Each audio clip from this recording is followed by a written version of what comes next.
Hello student, आपका स्वागत है आपके अपने YouTube channel Upendra daily study classes channel. तो स्टूडेंट, आज की इस वीडियो में जो क्लास 10th का चैप्टर नंबर 1 है, चैप्टर नंबर 1 वास्तविक संख्या रियल नंबर जैसे कहते हैं, उसकी एक्सरसाइज 1.2 का जो हमने कुछ सवाल थे वो करवा दिए हैं। तो आगे के सवाल हैं उसके बारे में हम बताएं। तो स्टूडेंट, यहाँ पर हम पर NCERT का मैथ है क्लास 10th का ये। तो ये यहाँ पर हमें तीसरा सवाल है, उसमें दिया है अभाज्य गुणनखंड विधि द्वारा निम्नलिखित पूर्णांकों के HCF और LCM ज्ञात करना है। तो इसमें आप अपने सामने गणित है तभी पढ़ें और कॉपी पेन को लेकर ही पढ़ें। तो यहाँ पर हमारा तीसरा सवाल है, उसमें LCM और HCF निकलवा रहा है। तो उसमें पहला जो हमारा सवाल है वो है 12, 15 और 21। 12, 15 और 21 के HCF ज्ञात कीजिए। कितने?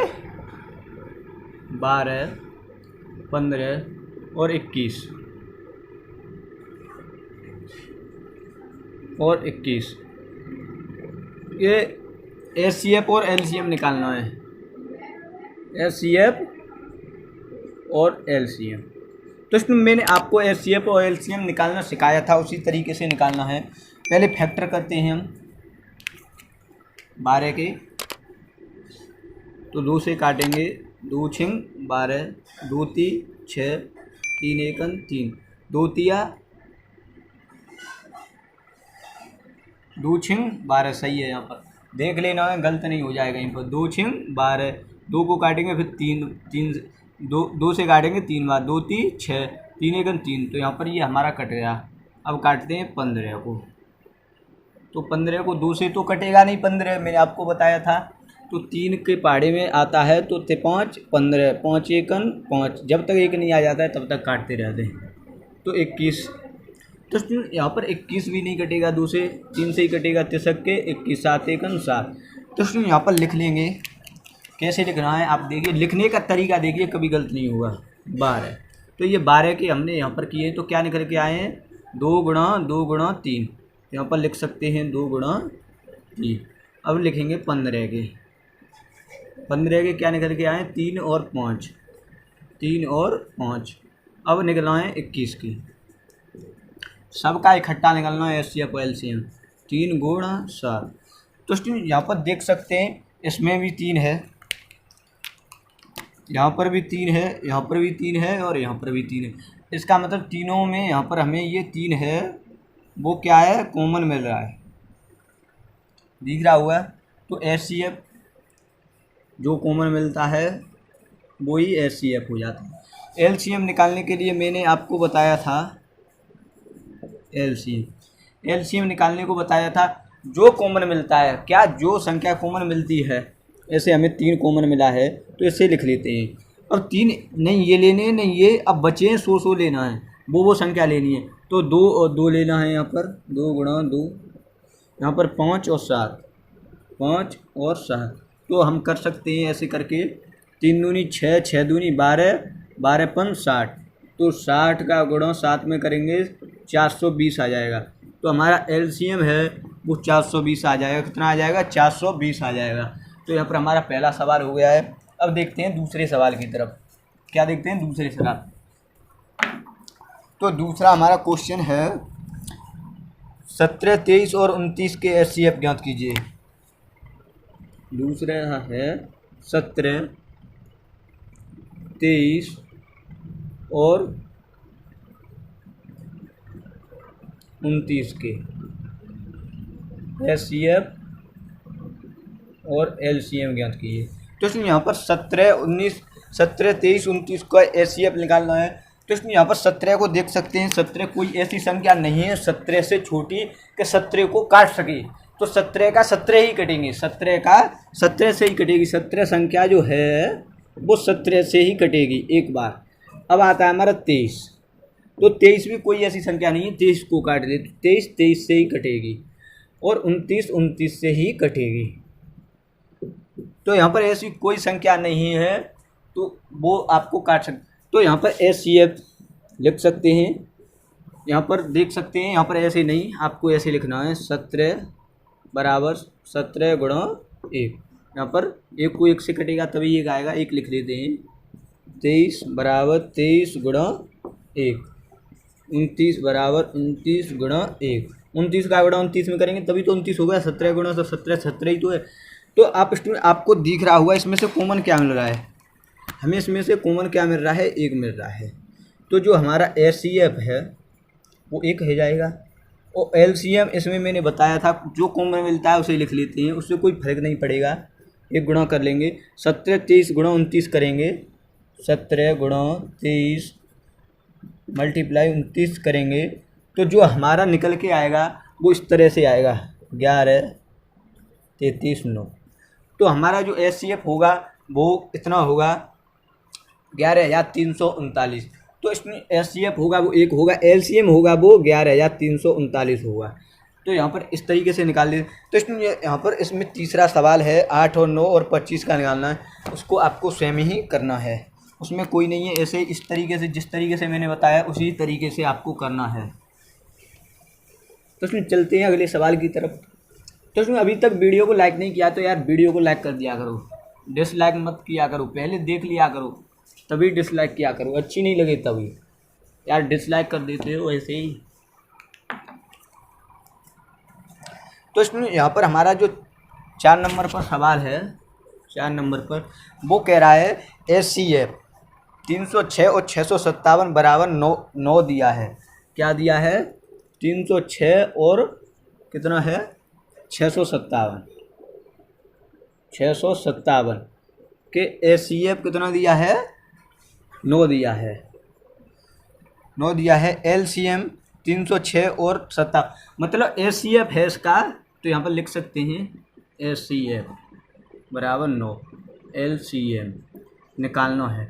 तो यहाँ पर जो 306 और 657 है मैं आपको बता रहा था 17 और 23 ऐसे करके मतलब 2-3 संख्या थी उनका HCF, तो ऐसे ही 2 संख्या ये है इनका HCF 9 हमें दिया है। क्या दिया है, HCF।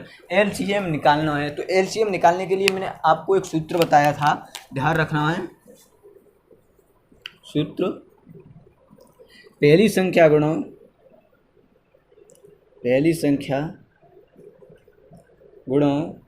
दूसरी संख्या बराबर HCF गुणा LCM।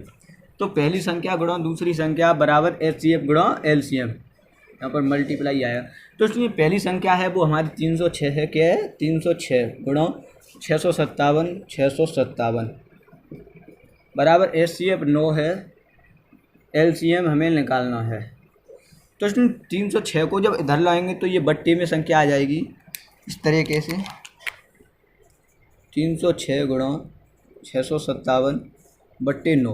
तो यहाँ पर बराबर LCM हो जाएगा।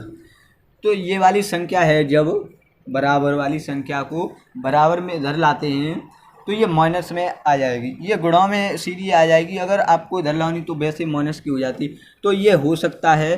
तो हम इसे काट सकते हैं, कितने 9 को 9 3 27, यहाँ पर कितने बचे 3, 9 चौक 36। तो इसमें यहाँ पर 34 आ गया, 34 गुणा 657 LCM। तो इसमें यहाँ पर ये है 34 गुणा 657। एक बार मैं देख लेता हूँ, यही सवाल है कि दूसरा है, हाँ यही है। तो यहाँ पर 34 और 657 का अगर आप गुणा करेंगे तो ये 22 33 8 इस तरीके से LCM निकल के आए हैं। तो 22,338 ये हमारा 22,338 ये हमारा LCM हो जाएगा इस संख्या का, जिसका HCF 9 है। LCM ये निकलवाया था, तो इसमें हमारा HCF है वो कितना निकल के आ गया है, 22,338। तो इसमें यहाँ पर आगे आता है हमारा सवाल, जांच कीजिए कि क्या किसी प्राकृतिक संख्या n के लिए संख्या चयन 0 पर समाप्त हो सकती है। तो इसमें यहाँ पर हम देखते हैं क्या संख्या चयन 0 पर समाप्त हो सकती है। तो इसमें इसके बेसिक देख लेते हैं एक। तो इसमें ऐसे देख लीजिए 10, जिस संख्या फैक्टर काटते हैं हम 10 के, जो संख्या 2 और 5 से कटती है, 2 और 5 से, वो संख्या 0 पर समाप्त होगी। अगर 2 और 5 के जो गुणनखंड अभाज्य गुणनखंड नहीं होते हैं वो संख्या 0 पर समाप्त नहीं होगी। तो 2 को दो पंजे 10 और 5 एकन 5, तो मतलब 2 गुणा 5। इसका ऐसे करके होता है n गुणा 5 की घात m। इस रूप का ये होना चाहिए, मतलब 2 गुणा 5, ये अभाज्य गुणनखंड होनी चाहिए। अगर यहाँ पर होता 2 गुणा 3 तो ये नहीं 0 पर समाप्त होगी। इसी तरीके से हमें ये देखना है, तो इसमें यहाँ पर है हमारा 6n, क्या 0 पर समाप्त होगी? 6n क्या 0 पर, 0 पर समाप्त होगी? तो इसमें यहाँ पर हम देख सकते हैं कि ये समाप्त होगी क्या नहीं होगी। तो लिख सकते हैं हम, यदि संख्या 6n 0 मतलब 0 पर समाप्त होगी तो इसके अभाज्य गुणनखंड 2 गुणा 5 घात होना आवश्यक है। तो इस तरीके से लिख सकते हैं, यदि संख्या 6 0 पर समाप्त होगी तो इसके अभाज्य गुणनखंड हैं वो 2 गुणा 5 की 2 की घात, या कुछ भी लगा सकते हैं। 2 गुणा 5 मतलब 2 और 5 आना आवश्यक है। परंतु यहाँ पर लिख सकते हैं परंतु 6, इसमें यहाँ पर 6 को काटना है तो 2 तिया 6, 3 एकन 3, परंतु 2 गुणा 3 2 आया है, 5 तो आया ही नहीं है यहाँ पर। तो परंतु दर्शाता है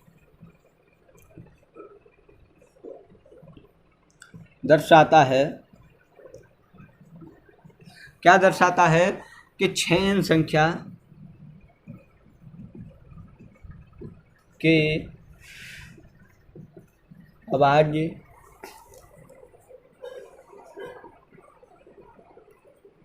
गुणनखंड 2 की पावर n लिख सकते हैं 5 की m के रूप का नहीं है, अर्थात 2 गुणा 3 है। इसलिए यह संख्या 0 पर समाप्त नहीं होगी। तो इसमें यहाँ पर लिख सकते हैं, इसलिए यह संख्या 6 0 पर समाप्त नहीं होगी। तो इसमें यहाँ पर हमारी जो है इसलिए यह संख्या 6 0 पर समाप्त नहीं होगी। तो यहाँ पर एक अंकगणित की आधारभूत प्रमेय है। तो हम जानते हैं अंकगणित की आधारभूत प्रमेय से, अंकगणित की आधारभूत प्रमेय, अंकगणित की आधारभूत प्रमेय से हम जानते हैं कि प्रत्येक अभाज्य संख्या का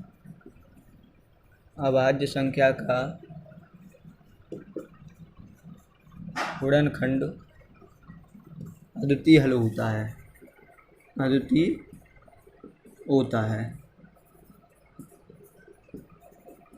तो यहाँ पर अद्वितीय मतलब अकेला एक ही होता है। प्रत्येक अभाज्य संख्या का गुणनखंड अद्वितीय होता है। तो यहाँ पर 6n संख्या थी हमारी, तो यहाँ पर 2 अकेला है। अद्वितीय का मतलब होता है अकेला। तो इसमें आपने सूर्य देखा होगा जो हमारे पूरब में निकलता है, तो वो भी अद्वितीय है।